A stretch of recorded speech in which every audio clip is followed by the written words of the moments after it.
So we looked at the generalization of Green's theorem in circulation form, and that was Stokes' theorem, okay? Now, what's the generalization of Green's theorem in flux form? It's the divergence theorem. And what the divergence theorem tells us is that you can trade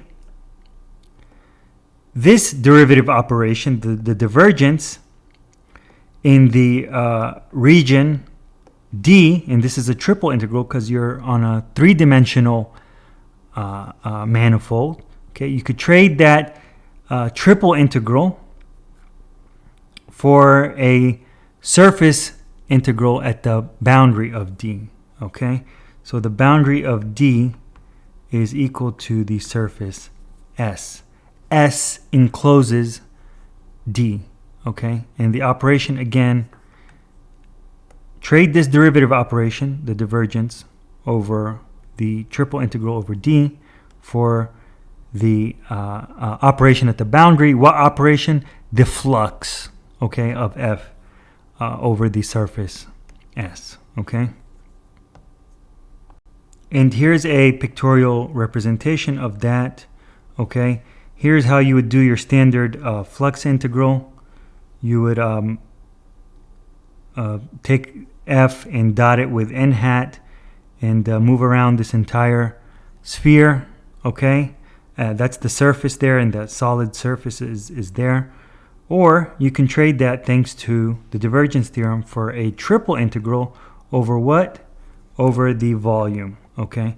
And here you could, move in and out. It's a three-dimensional thing, so you move in and out, and you add all of the little divergences in this, enclosed in this sphere.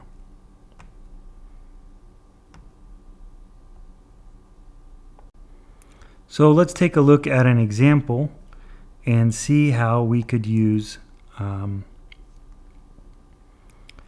the divergence theorem, okay? And we want to, in this example, we want to find the net outward flux, and here it should point outward, okay? So if your divergence is positive, you're pointing out of the region D, okay? So out of S, okay?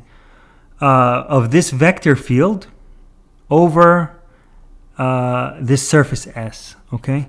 Now you can do this directly. You can compute the surface integral of the vector field F over this surface S. Okay, you would have to parameterize each face of the cube and compute that way. But instead of doing this, why don't we trade that for the triple integral of the divergence? Okay, the divergence will also simplify. It's going to take derivatives of the vector field, so you'll get to simplify the expression and just do a triple integral, which tends to be much easier, okay? And the triple integral, of course, should be over the whole cube, the volume of the cube, the bulk of the cube, not just the surface of the cube, okay? And so let's do that. We first need to compute the divergence, and we can do that simply. Take that dot product, here's the divergence, okay? And now, thanks to the divergence theorem, we're trading this flux integral for a derivative in the bulk. And here is the divergence right there, okay, of this vector field.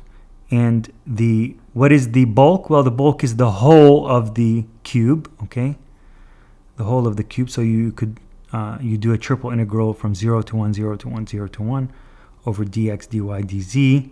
And you do these formal steps, which should be very comfortable with triple integrals by this point, and you get 3/4, okay? Alternatively, you could have done this vector surface integral, but that's much harder. And so we are thankful for the divergence theorem.